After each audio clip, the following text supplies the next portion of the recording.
এই পরিবেশে খাওয়াটা যে কি মজা এটা আপনাদেরকে বোঝানো যাবে না। আপনারা চরে আসেন, এসে খেয়ে যান, বুঝতে পারবেন। ফারুক ভাই কেমন হইলো? আলহামদুলিল্লাহ। চাউলটা কেমন? চাউলটা একবারে অনেক দেশি চাল তো, স্বাদ না? আমাদের দেশি অরিজিনাল। এই ডিপকলটা গাড়া হচ্ছে আমাদের ফারুক ভাই বোধহয় গাড়ছেন। ফারুক ভাই আসসালামু আলাইকুম। ওয়ালাইকুম সালাম ভাই। আছেন আপনি? কয়টা আইটেমের ফসল করছেন এবার ভাই দেখতেছি তো, এবার অন টেস্ট স্বরূপ আর কি 3টা ফসল করতেছি আমি। আচ্ছা আচ্ছা। একটা হলো ভুট্টা, হ্যাঁ ভুট্টাই বেশি, হ্যাঁ কালিজিরা আছে কিছু, আর পেঁয়াজ আছে কিছু। পেঁয়াজ আছে কিছু। মানে কোন এর মধ্যে কোন ফসলটা ভালো হয়েছে আপনার? তো ইনশাআল্লাহ তো দেখা যায় ভুট্টাটাই ভালো। ভুট্টাটা ভালো হয়েছে না? এর জন্য আপনার মনটা খুশি হয়েছে ইনশাআল্লাহ। আর তার জন্য টিউবওয়েল গাড়তেছেন জি, পানি দেওয়ার জন্য। জি। আর যেহেতু আপনি টাকা ইনভেস্ট করছেন এখানে, পানির জন্য তো নষ্ট হইতে দিবেন না। না ভাই। এর জন্য এই যে এই প্রস্তুতি নাকি? জি। এই যে বালুগুলো আনছেন ওখান থেকে না? জি।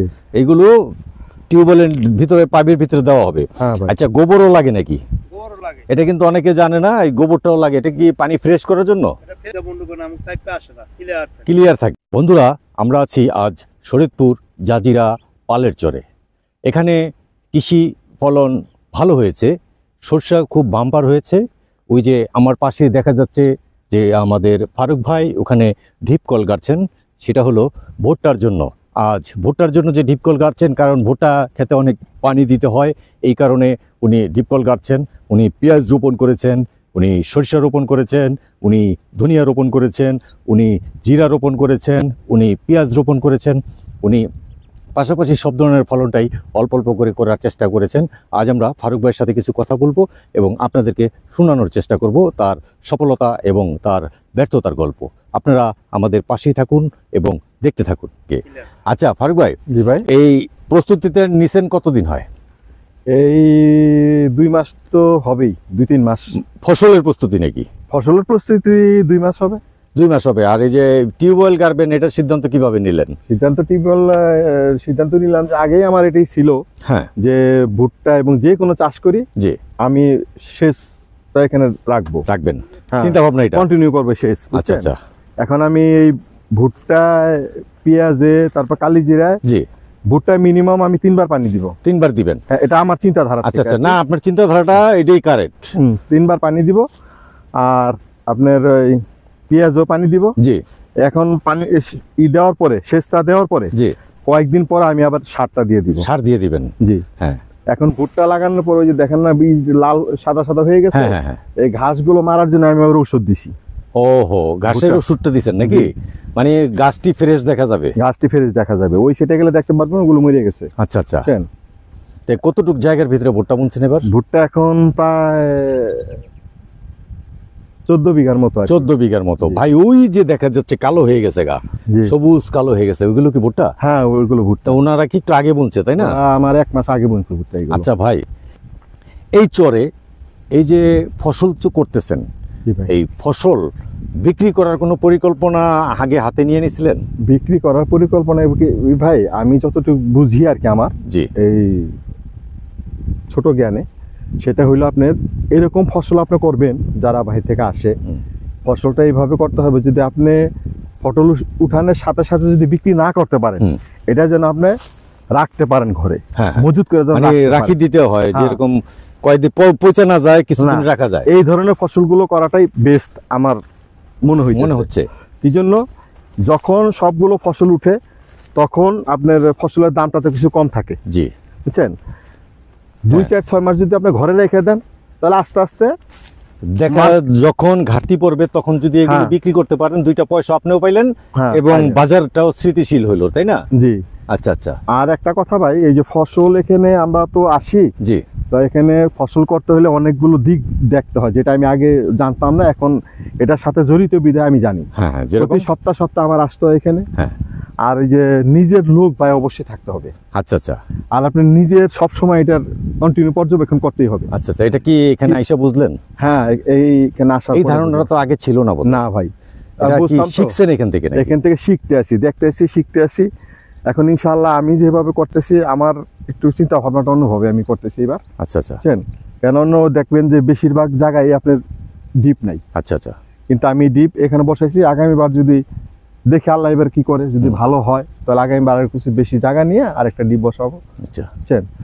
আর এখন আপনি যদি একজনের উপরে নির্ভর করবেন, জি। এটা কিন্তু ভাই এখানে হবে না। হবে না। আমি মনে নির্ভর করেন করলে আপনার এখানকার আসতে হবে, আমি মনে করেন এখানকার কোনো মানুষের দায়িত্ব দিয়ে গেলাম, দায়িত্ব দিয়ে গেল আপনি আসতে হবে। আসতে হবে, হ্যাঁ, আসলে ওই জিনিসটা পূর্ণ হবে না, না সে কি করলো না করলো তারও তো কাজ থাকে, পর্যবেক্ষণ করতে হবে। তারও তো কাজ থাকে, জি জি জি, বুঝছেন। সেও তো অনেক জায়গায় কাজ আছে তার, হ্যাঁ, তারপর সব কাজ আপনার- করার পরে তো আমার কাজ করবে। আপনার কাজ করবো। আচ্ছা এই জন্য আপনারও দেখতে হবে, ওই লোকটার সাথে কন্টিনিউ যোগাযোগ রাখতে হবে, আসতে হবে চরে। আমি তো প্রতি সপ্তাহে এখন আসি, আচ্ছা আচ্ছা বুঝছেন, প্রতি সপ্তাহে 2-1 দিন তো আমি আসি আচ্ছা, চরে। কেমন লাগে এখন চরে আপনার? এখন তো আমি যখন আসছি তখন তো চরে কিছুই ছিল না, আচ্ছা আচ্ছা, এই অনেক ওই যে এরা বলে ঝাঁটি, ওই যে কাশবনের মতো হ্যাঁ, কাশবন বড় বলে। বড়ই হয়, এইগুলো ভরা ছিল। আচ্ছা, এখন তো ঝাঁটি অনেকটা চলে গেছে, এখন শুধু সবুজ, দেখেন না, হ্যাঁ, এই যে এগুলো কি রকম এগুলো ধনিয়া।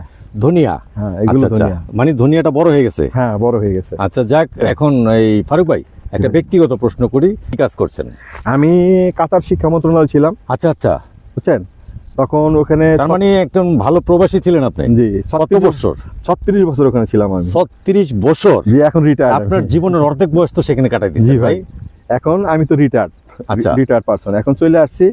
এখন কি করব ভাই, এই রিটায়ারটা কি কাতার মন্ত্রণালয় থেকে আপনি রিটায়ার করছে? হ্যাঁ তার মানে বয়স সীমাটা ওখান থেকে চলে হ্যাঁ, গেছে। জি জি আপনি কি গেছিলেন এখান থেকে সরকারি ভাবেই? জি, সরকারি ভাবে গেছি। বাহ, তাহলে তো আপনি খুব লাকি ম্যান।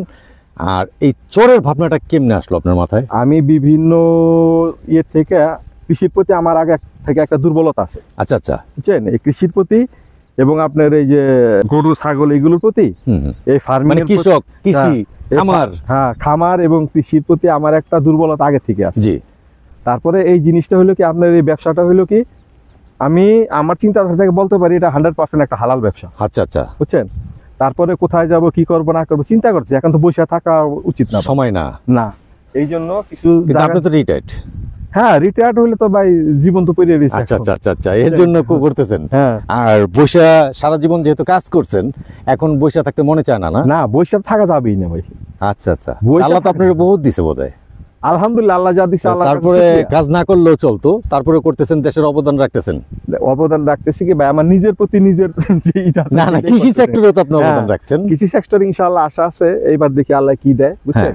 এবার মানে বললাম না, পরীক্ষামূলক একটাই চলতেছে আমার। জি, এবার আসছে আমি পরীক্ষামূলক, হ্যাঁ যদি আল্লাহ এবারকার ঠিকঠাক মতো কোনো কিছু দেয়, যদি এখান থেকে কিছু রিটার্ন আসে আমার হ্যাঁ ভালো, হ্যাঁ, তাহলে মনে করেন যে আগামীতে এই যে বড় পরিসরে করবেন। হ্যাঁ, এই যে এই সাইডের এগুলো দেখেন না, হ্যাঁ। মোটামুটি আমার সাথে কথা হয়ে গেছে। আচ্ছা আচ্ছা আচ্ছা, এই সাইডের এগুলো প্রায় হয়ে গেছে, তবে ভাই কত বিঘার মতো প্রায় 60-70 বিঘা হবে। নিবেন?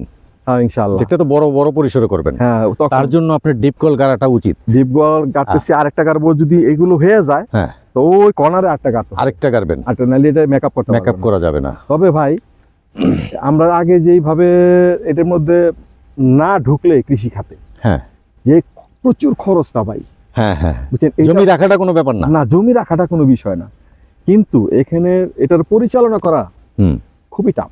এটার সাথে কি কি জড়িত? এটার সাথে যে কিন্তু লেবার, হ্যাঁ বুঝছেন, লেবার হলো মেন, হ্যাঁ, এক লেবার, লেবারের মেন জিনিসটা, আর আপনার আসা যাওয়াটা কন্টিনিউ করতেই হবে। দুইটা আর যদি জমিন বেশি নেন তাহলে পার্মানেন্ট 2টা লেবার আপনার এখানে রাখতেই হবে, রাখতে হবে। রাখতেই হবে। আচ্ছা, আপনার যে ওই যে এখানে লেবার আছে, তারপরে আপনার পানি আছে, তারপরে এখানে সার আছে, কীটনাশক আছে, আচ্ছা আচ্ছা, বীজ আছে, হ্যাঁ, এইগুলো এগুলো তো সব- এটার সাথে জড়িত। হ্যাঁ, সব। তারপরে আপনার এইগুলো যখন হবে, পরিপক্ক হয়ে গেলে হ্যাঁ, এগুলো যখন হারভেস্ট করার টাইম আসবে, জি, ওই টাইমেও মানে এখন তো আমি বুঝতে পারতেছি না লেবারের ক্রাইসিসটা কি রকম ক্রাইসিসটা হয়, কেমন হয়। বুঝছেন। আচ্ছা, এই চরের মাটিটা কেমন আসলে? মাটিটা এক এক জায়গায় এক একটা স্তরের মাটিটা এক এক রকম। আচ্ছা আচ্ছা, তো এই সাইডের জায়গার মাটিগুলো অনেক ভালো, ভালো, অনেক ভালো, আচ্ছা। বুঝছেন। আর ওই যে আপনার পিছনের যে জি। সাইডটা, আমরা ট্রলার থেকে আসলাম না, ওখানে তো বালু দেখা যায় ওখানে শুধু। বালু, ওখানে শুধু একমাত্রই হবে চীনাবাদাম। কিন্তু চীনা বাদামটা বাম্পার হয়েছে, দেখছেন একটা গাছ মিস যায় নাই। ওটা চীনাবাদামটা বালুর জন্য বেস্ট। বেস্ট হয়েছে না? হ্যাঁ, আর এই সমস্ত মাটিতে চীনাবাদাম হবে না। আপনার কি এরকম কোনো পরিকল্পনা আছে নি চীনা বাদাম করার? দেখি এখানে চরের একটাই হইলো কি বৈশিষ্ট্য, হুম, মাঝে মাঝে আপনি এই বালুর মাটিটা দেখলেন না, জি হয়তো আগামীবার পানি হইলে এখানে মাটিটা এরকম নাও থাকতে পারে, জি বালু পড়তে পারে, জি, বুঝছেন। বালু পড়লে তখন ফসলের ইটা আমার চেঞ্জ হয়ে যাবে, ফসলের লাইনটাই চেঞ্জ হয়ে যাবে, লাইনটা যে change করে কি দেবে। ফসল করব। তো হ্যাঁ, তখন ওই মাটির উপরে আমি নির্ভর করব আচ্ছা যে আমার ফসলটা কি করতে হবে, আচ্ছা আচ্ছা আচ্ছা, বুঝছেন। তে ভাই আরেকটা প্রশ্ন করি, সেটা হলো এই বিদেশ জীবন, প্রবাস জীবন আর এই যে দেশে আছেন কৃষির সাথে জড়িত, এটার ভিতরে কেমন লাগছে আপনার? আমি তো আল্লাহ রহমত আপনাদের দোয়া ওখানে যে ছিলাম ওখানে খুব ভালো ছিলাম, জি, বুঝছেন, খুব ভালো ছিলাম আমি। এখন তারপর এখানে আসি ওখানে তো মানে এখানে যেরকম বেকার ওখানে এরকম কোনো কাজ ছিল না আমার, আচ্ছা আচ্ছা, বুঝছেন। তারপরে আসলাম, বয়স হয়ে গেছে, হ্যাঁ। সরকারি একটা system আছে তো। কৃষিটা কেমন এখন লাগছে? কৃষিটা আমি দেখতেছি এটা আনন্দ সাহিত্য করতেছি, আচ্ছা আচ্ছা আচ্ছা, আনন্দ নিয়ে করতেছি আমার আচ্ছা মনে, আচ্ছা। বুঝছেন। লাভ লসটা পরে আসবে, লাভ লসটা পরে ইনশাল্লাহ হবে। আর একটু ব্যস্ত থাকার নাকি? হ্যাঁ, ব্যস্ত থাকা, এই যে আসা যাওয়া, আমি নারায়ণগঞ্জ থেকে আসি, আমি পাঁচচর থেকে আসি। আচ্ছা, এমনি তো ভাইয়ের দেশের বাড়ি পাঁচচরে না? জি আচ্ছা, পাঁচচরেও তো আপনার এই পৈতৃক বাড়ি সেটা, জি। আর এমনি থাকেন কোথায় বর্তমানে? এখন ঢাকাতে আছেন? নারায়ণগঞ্জ থাকি। নারায়ণগঞ্জ আছে। হ্যাঁ, ওখানে আমাদের বাড়ি আচ্ছা, আছে। নারায়ণগঞ্জে আছেন, তে ফসল করছেন পালের চরে। জি আমরা তো আছি পালের চরে না? জি। ভাইয়ের নামটা যদি একটু বলেন, এটা আপনার নামটা। আমার নাম মোহাম্মদ ফারুক হোসেন। মোহাম্মদ ফারুক হোসেন ভাই। জি আমরা যেই পালের চরে আছি এখানে বিদেশি অনেকে এইসব ফসল করতেছে। জি। আমরা একটা জিনিস শুনতে পারলাম এবং এই চর ঘুরে জানতে পারলাম যে এবার বিছনের দামটা অনেক বেশি। আসলে কি বেশি? হ্যাঁ হ্যাঁ, অনেক বেশি গেছে এবার। জি। বিছনের দামটা অনেক বেশি গেছে। সারের দামটা? সারের দামটা তো একটু আছে বেশি, হ্যাঁ। তবে কীটনাশকের দামটা অনেক বেশি হুম। আমি যতটুকু দেখতেছি। তবে পেঁয়াজের দানার দামটা এবার অনেক বেশি গেছে। বেশি, হ্যাঁ। প্রতিটা কৃষকের প্রতিটা কৃষকের এই প্রতিটা কৃষকের 60 টাকা কেজি জমিনে পড়ে গেছে খরচ। 60 টাকা কেজি মানে জমিনে উঠাইলে পরে 60 টাকা কেজি হবে। এখন বিক্রি করব কত করে? এখন তো লসে আছে কৃষক। এখন 50 থেকে 60 টাকা করে যদি জমিনে পড়ে যায়, সেই পেঁয়াজ এখন 35 থেকে 40 টাকা কেজি। জি। তাহলে কৃষক তো পেঁয়াজে মারাত্মক লস খাইতেছে। এখন মারাত্মক লস খাইতেছে। হ্যাঁ, এখন এটা ঠিকই আমি আছে। আরো 2-4 জনের সাথে কথা বলে জানলাম। এখন তারপরেও মনে করেন যে পরবর্তীতে যে পেঁয়াজটা আসবে, জি। ওটা হলো রাখি পেঁয়াজ। আচ্ছা, ওটা রাখা যায়? হ্যাঁ, ওটা রাখা যায়, যেটা বীজ আর কি, যে আমি যেটা বলছি সেটা জি। বীজ। এখন ওটা যদি রাখা যায় পরবর্তীতে দেখা যাক কি হয়। আচ্ছা আচ্ছা। আশা করা যায় যে এটার পরবর্তীতে- ব্যাপারে আপনি কি কোনো স্টাডি করছেন, মানে কোনো গবেষণা করছেন? আমি যতটুকু করতে পারতেছি এই পেঁয়াজটা আমি রেখে দিব এখন। আচ্ছা আচ্ছা আচ্ছা। এই ভুট্টা পেঁয়াজ কালিজিরা এখন মানে এই মুহূর্তে বিক্রি করলে তো আপনার লস হবে না? আমি কোন একটা ফসল বিক্রি করব না। বিক্রি করবেন না? না, যেহেতু আপনার বাড়ি পাঁচচরে, এখান থেকে যাতায়াত ব্যবস্থা আপনার আমার ভালো বাড়িতে আছে, মনে করেন 2-5 হাজার মন রাখার মতো আমার ক্যাপাসিটি আছে। আছে। তো যাক, এর জন্য আপনি সফল, আর আশা করি আপনি সফলতা অর্জন করেন এবং ভালো থাকেন, সুস্থ থাকেন। আর আমার দর্শকের জন্য কিছু বলার আছে নাকি আপনার? ভাই, অনেকে আমরা ভিডিও দেখি, ভিডিও দেখে মনে করি যে গেলেই মনে অনেক কিছু, ভাই বাস্তবে কিন্তু চিত্রটা অনেক ভিন্ন। আচ্ছা আচ্ছা। আপনি যদি না আসেন এখানে, আইসা আগে বুঝবেন। অনেক লোক আইসা বাস্তবতা দেখে কিন্তু চলে গেছে, আচ্ছা আচ্ছা। এখান থেকে চলে গেছে, জমিও নিছে। আজকে ওই যে আমার সাথে এক ভদ্রলোক আসলো তো, হ্যাঁ। ওই কি মাতবর, সে বললো যে কয়েকজনের জায়গা নিয়ে আমাদের সাথে আসে নাই, আচ্ছা আচ্ছা। বাহিরের লোক। আচ্ছা আচ্ছা। কথা বুঝছেন, মানে টাকা টুকা দিয়া কিংবা কথাবার্তা বইলা আর আসে কথা না? বলছে। হ্যাঁ। হ্যাঁ, কথা বলছে, হয়তো 5-7 হাজার টাকা, 2-4-5 হাজার টাকা করছে, দিছে, অ্যাডভান্স এই করছে। ধরনের কইরাও হয়তো, মানে যা বুঝলাম আর কি, অনেকে আসে নাই, আসে নাই। নেওয়ার কথা বলে আসে নাই। কি জন্য আসে নাই? অনেকে দেখছে যে না, মনে হয় এখানে যাই এসে পোষাইতে পারবো না, কি করতে পারবো না। ভাই, অনেক খরচ। এটা কিন্তু অনেকে মনে করে না। হ্যাঁ। কৃষি কাজে কিন্তু প্রচুর টাকা লাগে। প্রচুর টাকা লাগে ভাই। আমার 20 বিঘাতে মিনিমাম যদি 4 লাখ টাকার উপরে যাবে। ইনভেস্ট করে ফেলছেন অলরেডি? না, 4 লাখ টাকা আমি এখন তো প্রায় 3 লাখ টাকার কাছাকাছি আমার চলে আসছে। চলে আসছে নাকি? 2.5 লাখ টাকার উপরে চলে গেছে আমার। আচ্ছা আচ্ছা আচ্ছা। বুঝছেন? তো এখনো সার দেওয়া বাকি আছে, তারপরে আপনার আরো পানির ব্যাপার আছে, পানির ব্যাপার আছে, একটা লোক সবসময় কন্টিনিউ করার ব্যাপার আছে। কোয়ান্টিটির ব্যাপার আছে। তারপরে মনে করেন যে 2 বার হয়তো সার দিতে হবে। আচ্ছা আচ্ছা। তারপর হয়তো কোথাও আর জায়গা যেহেতু জমি যেহেতু বেশি, সার তো অনেক লাগবে। অনেক লাগবে না, তখন হ্যাঁ, একটু সার লাগবে ভাই। এখনো মনে করেন যে অনেক টাকার ব্যাপার আছে। আর ব্যাপার আছে। সবচেয়ে বড় কথা হইলো কি, আপনি যে একজনের বুঝাই দিয়া যাইবেন গা, হ্যাঁ, সেটার উপরে আপনি থাকতে পারবেন না। নির্ভর করা যাবে না। না, কিন্তু তাদেরও তো কাজ আছে ভাই। আচ্ছা আচ্ছা। তাদেরও তো এখানে 2-4-20 বিঘা তারাও তো এখানে রোপণ করে, এরকম জি। একটা লোকের তো বুঝাইবেন। যাক ফারুক ভাই, আপনি আমার জন্য একটু দোয়া করেন। এটি আপনার কাছে দোয়া রইল যে এই আগামীতে বিপদে না পড়ি, ইনশাআল্লাহ আপনাদের আগামীতে সাথে থাকতে পারি। ইনশাআল্লাহ ইনশাআল্লাহ। আমি আসসালামু আলাইকুম। ওয়ালাইকুম সালাম। তা আমি চাইতেছি যে আগামীতে যদি আমরা এক জায়গা দিয়া, জি, একটা জায়গা দিয়া, যেমন আমি আসলে পাশাপাশি। পাশাপাশি আমি যদি আসি, তাহলে আপনার না আসলেও চলবো। জি জি জি। আমি কাজগুলো করলাম লোকজন নিয়ে, জি। আবার আপনার যদি আসেন, আমার না আসলেও জি, চলবো। ফোন করে আলম মেসেজ ভাই আছে। করে জানা যাবে যে আলম ব্যাস জি, জি। বিশ্বাস তো আছে আমি আমাদের একটা প্রতি। মেসেজ পাবো যে হ্যাঁ। কি অবস্থায় আছে, তাই না? হ্যাঁ, এইটাই। ঠিক আছে ভাই, এই Okay, কথাই রইলো। তো ভালো থেকো। আসসালামু আলাইকুম। ওয়ালাইকুম সালাম ভাই।